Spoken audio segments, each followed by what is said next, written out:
અરવલ્લીના મોડાસાથી માત્ર 6 કિલોમીટર દૂર આવેલા સાકરિયા ગામમાં ઐતિહાસિક ભીડભંજન હનુમાન મંદિરે આજે હનુમાન જન્મોત્સવની ભવ્ય ઉજવણી કરવામાં આવી। ભારતનું આ એકમાત્ર એવું મંદિર છે જ્યાં હનુમાનજી સૂતેલી અવસ્થામાં વિરાજમાન છે અને પાંડવકાળ સાથે તેમનું જોડાણ હોવાનું મનાય છે।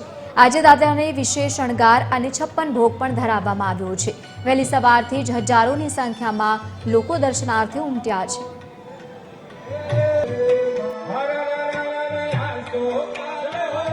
વર્ષો પહેલા પાંડવકાળ દરમિયાન જ્યારે ભીમને જ્યારે અભિમાન આવ્યું ત્યારે હનુમાનજીએ તેમના રસ્તામાં આડા ઉતરી અને એનું અભિમાન જ્યારે ઉતાર્યું તે મુદ્રામાં આ મૂર્તિ અહીંયા છે એવું કહેવાય છે અને સાથે સાથે આ હેડંબા વન તરીકે પણ ઓળખવામાં આવે છે। ભારત દેશમાં ફક્ત 2 જ જગ્યાએ સુતેલા હનુમાનજીની મૂર્તિ છે, એક અલ્હાબાદ ત્રિવેણી સંગમ અને એક સાકરિયા ભીડભંજન હનુમાનજી મંદિર। આજે તો જાણે આખું અયોધ્યા અહીં ઊભું થઈ ગયું એવી અહીં રૂબરૂ અનુભવ થઈ રહ્યો છે। આજે દાદાનો જન્મોત્સવ હજારો વર્ષોથી અહીં આ જન્મોત્સવનો કાર્યક્રમ ઉજવાઈ રહ્યો છે, પરંતુ આ વખત કંઈક અલગ છે। આજે મારે ધોરણ 10 નો પહેલો દિવસ છે, પરંતુ આજે દાદાનો જન્મોત્સવ છે એટલે હું સ્કૂલ છોડીને અહીંયા દાદાના યજ્ઞમાં આવી છું।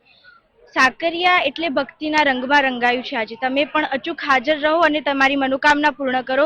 દાદા એવા છે કે તમારી મનોકામના બોલવાની નથી જરૂર, તમારે મનમાં રાખશો અને સાંભળી જશે અને ચોક્કસ પૂર્ણ કરશે। અમે બધા પરિવાર સાથે આ યજ્ઞનો લાભ લીધો છે। ખરેખર આ જગ્યા બહુ જ સુંદર છે અને દાદા જે સંકલ્પ હોય બધાના એ બધા જ સંકલ્પ પૂરા કરે છે અને આ મંદિરની એટલી ભવ્યતા છે કે બધા જ દૂર દૂરથી પણ દાદાના દરબારમાં એમનો લાભ લેવા માટે પધારે છે।